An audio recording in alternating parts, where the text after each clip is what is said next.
Hello दोस्तों, मैं धीरेन स्वागत करता हूं आपका एग्जाम स्टडी विद संगीता में। दोस्तों, आज के इस वीडियो में हम पढ़ेंगे साइंस जीव विज्ञान से एक मोस्ट इंपॉर्टेंट टॉपिक को।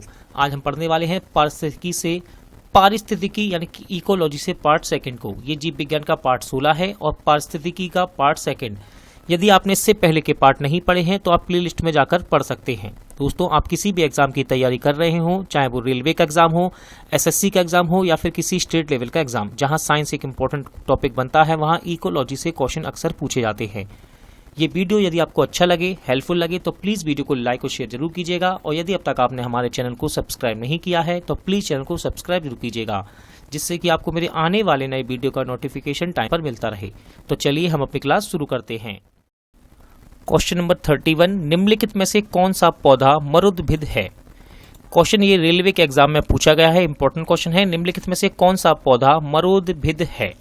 सही आंसर है दोस्तों ऑप्शन सी, करील का पौधा। करील का पौधा मरुद्भिद पौधा है। अगला क्वेश्चन है, पर्यावरण के अजैव अवयव का उदाहरण है।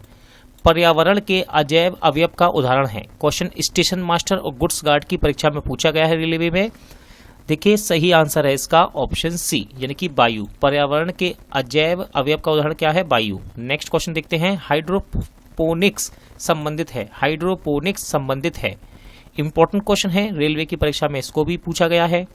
सही आंसर हो जाएगा आपका ऑप्शन ए, मिट्टी के बिना पौधे की वृद्धि से। हाइड्रोपोनिक्स का संबंध किससे है? मिट्टी के बिना पौधे की वृद्धि से। सौर ऊर्जा का सबसे बड़ा यौगिकीकरण कौन है? एसएससी के एग्जाम में क्वेश्चन पूछा गया, सौर ऊर्जा का सबसे बड़ा यौगिकीकरण कौन सा है? आंसर है हरे पौधे। हरे पौधे ये सौर ऊर्जा का सबसे बड़ा यौगिकीकरण है। पारिस्थितिकी संतुलन बनाए रखने के लिए भारत में वन क्षेत्र कितने अनुपात में होना चाहिए? पारिस्थितिकी संतुलन बनाए रखने के लिए भारत में वन क्षेत्र कितने अनुपात में होना चाहिए? सही आंसर है ऑप्शन सी, 33.3%। मैनग्रोव की खेती के लिए निम्न में से कौन सा क्षेत्र प्रसिद्ध है? मैनग्रोव की खेती के लिए निम्नलिखित में से कौन सा क्षेत्र प्रसिद्ध है? सही आंसर है ऑप्शन सी, दक्षिण 24 परगना का सजने खाली जंगल। सजने खाली जंगल। देखिए, ध्यान रखिएगा, तीनों ही क्वेश्चन एसएससी के एग्जाम में ये पूछे गए हैं। एपीफाइट्स बहुत अधिक विकसित होती ऐसे पौधे होते हैं जो अन्य पौधे पर निर्भर करते हैं। एपीफाइट्स बहुत अधिक विकसित होती ऐसे पौधे होते हैं जो अन्य पौधों पर निर्भर करते हैं। सही आंसर है यांत्रिक मदद हेतु। यांत्रिक मदद हेतु। अगला क्वेश्चन देखते हैं, क्वेश्चन नंबर 38, पादपालय एक सुविधा है जिससे। पादपालय एक सुविधा है जिससे। सही आंसर हो जाएगा ऑप्शन सी, नियंत्रित दशाओं में पादपों का उगना संभव हो पाता है। दोनों ही क्वेश्चन आईएएस के एग्जाम में पूछे गए हैं, ध्यान रखिएगा। निम्न में से कौन सा कृषि कार्य पर्यावरणीय दृष्टि से उपयुक्त है? निम्न में से कौन सा कृषि कार्य पर्यावरणीय दृष्टि से उपयुक्त है? सही आंसर है ऑप्शन ए, कार्बनिक कृषि। कार्बनिक कृषि पर्यावरणीय दृष्टि से उपयुक्त है। अगला क्वेश्चन है क्वेश्चन नंबर 40, अधिकांश मरुस्थलीय पादप रात्रि के समय ही पुष्पित होते हैं क्योंकि। अधिकांश मरुस्थलीय पादप रात्रि के समय ही पुष्पित होते हैं क्योंकि। सही आंसर है ऑप्शन डी, मरुस्थलीय कीट रात्रि के समय सक्रिय रहते हैं इसलिए। मरुस्थलीय कीट रात्रि के समय सक्रिय रहते हैं इसलिए। दोनों ही क्वेश्चन आईएएस के एग्जाम में पूछे गए हैं। ये रेगिस्तान में पैदा होने वाले पौधे कहलाते हैं। रेगिस्तान में पैदा होने वाले पौधे कहलाते हैं। सही आंसर है जीरोफाइट। क्या कहते हैं इसको? जीरोफाइट। जो पौधा रेगिस्तान में पैदा होता है उसे कहते हैं जीरोफाइट्स।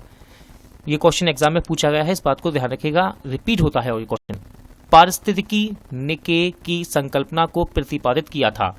पारिस्थितिकी निके की संकल्पना को प्रतिपादित किया था। सही आंसर है ऑप्शन बी, ग्रीनेल्स ने। किसने? ग्रीनेल्स ने। निम्नलिखित में से कौन सा सबसे अधिक स्थिर पारितंत्र है? निम्नलिखित में से कौन सा सबसे अधिक स्थिर पारितंत्र है? सही आंसर है ऑप्शन ए, महासागर। महासागर सबसे अधिक स्थिर पारितंत्र है। ध्यान रखिएगा, ये सारे ही क्वेश्चन अभी तक हमने जितने पढ़े हैं सभी एग्जाम में रिपीट होते हैं और एग्जाम में पूछे गए हैं। मनुष्य किसके द्वारा जीव मंडल में पारिस्थितिकी संतुलन बनाए रख सकता है? एसएससी के एग्जाम में क्वेश्चन पूछा गया, मनुष्य किसके द्वारा जीव मंडल में पारिस्थितिकी संतुलन बनाए रख सकता है? सही आंसर है ऑप्शन बी, संबंधित पौधों की नई किस्में और पालतू पशु की नई नस्ल विकसित करके। अगला क्वेश्चन है सामाजिक वानिकी है, सामाजिक वानिकी है। देखिए एसएससी में पूछे गए हैं दोनों ही क्वेश्चन, क्वेश्चन नंबर 44 और क्वेश्चन नंबर 45। सही आंसर है इसका ऑप्शन डी, सहकारी स्वामित्व वाली भूमि पर उपयोगी पौधों को उगाने और उनकी व्यवस्था करना ही सामाजिक वानिकी कहलाता है। पृथ्वी शिखर सम्मेलन हुआ था, क्वेश्चन पूछा गया है पृथ्वी शिखर सम्मेलन हुआ था। सही आंसर है रियो डी जेनेरो में। कहां पर है ये? ब्राजील में है। ठीक है, एसएससी में क्वेश्चन पूछा गया है राष्ट्रीय वनस्पतिक उद्यान कहां पर स्थित है, राष्ट्रीय वनस्पतिक उद्यान कहां पर स्थित है? सही आंसर है इसका ऑप्शन सी, सही आंसर है ऑप्शन सी, लखनऊ में। कहां पर है? लखनऊ में।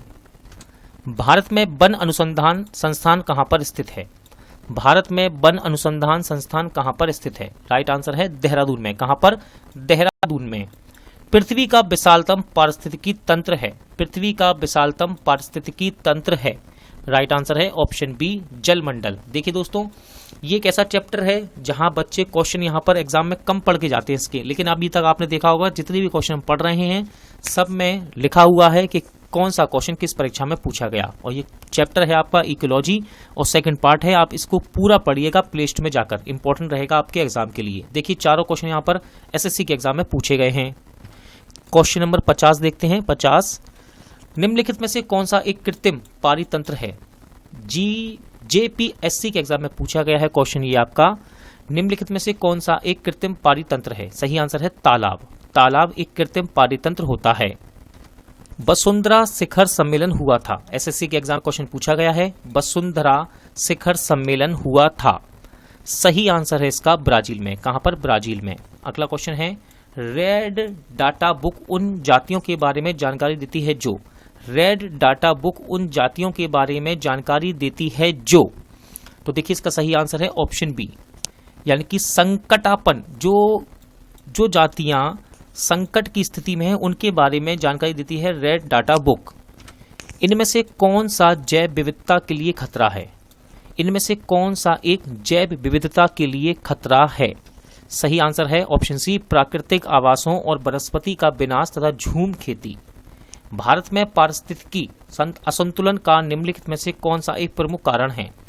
भारत में पारिस्थितिकी असंतुलन का निम्नलिखित में से कौन सा एक प्रमुख कारण है? राइट आंसर है ऑप्शन ए, वनों उन्मूलन, यानी कि वन का उन्मूलन। क्वेश्चन नंबर 55 देखते हैं। ताल पारिस्थितिकी तंत्र की स्थिरता निर्भर करती है, ताल पारिस्थितिकी तंत्र की स्थिरता निर्भर करती है। सही आंसर है ऑप्शन डी, उत्पादकों और उपभोक्ताओं पर। एसएससी के एग्जाम में क्वेश्चन पूछा गया है, ध्यान रखिएगा। प्रकृति के संतुलन को तय करने वाला मुख्य कारक है, एसएससी में एग्जाम पूछा गया प्रकृति के संतुलन को तय करने वाला मुख्य कारक है। सही आंसर है ऑप्शन ए, मानव गतिविधियां, मानव गतिविधियां प्रकृति के संतुलन को तय करने वाला प्रमुख मुख्य कारक है। निम्न में से किसे वैश्विक विरासत का वन माना जाता है? निम्न में से किसे वैश्विक विरासत का वन माना जाता है? सही आंसर है ऑप्शन सी, पश्चिम बंगाल का सुंदरबन।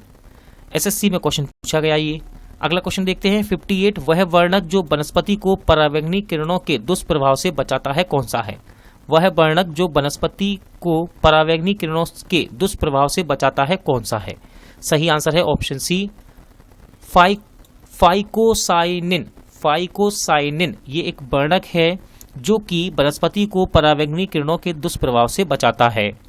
क्वेश्चन नंबर 59, सर्वाधिक जैव विविधता कहाँ पाई जाती है? यूपीपीसीएस में क्वेश्चन पूछा गया, सर्वाधिक जैव विविधता कहाँ पाई जाती है? सही आंसर है उष्ण कटिबंधीय वर्षा वनों में, उष्ण कटिबंधीय वर्षा वनों में सर्वाधिक जैव विविधता पाई जाती है। नेक्स्ट है काजीरंगा किसके लिए प्रसिद्ध है? इंपॉर्टेंट क्वेश्चन है, मोस्ट इंपॉर्टेंट। काजीरंगा किसके लिए प्रसिद्ध है? सही आंसर है ऑप्शन ए, गैंडा हाथी के लिए। ठीक है, एक सींग वाले गैंडे के लिए प्रसिद्ध है काजीरंगा।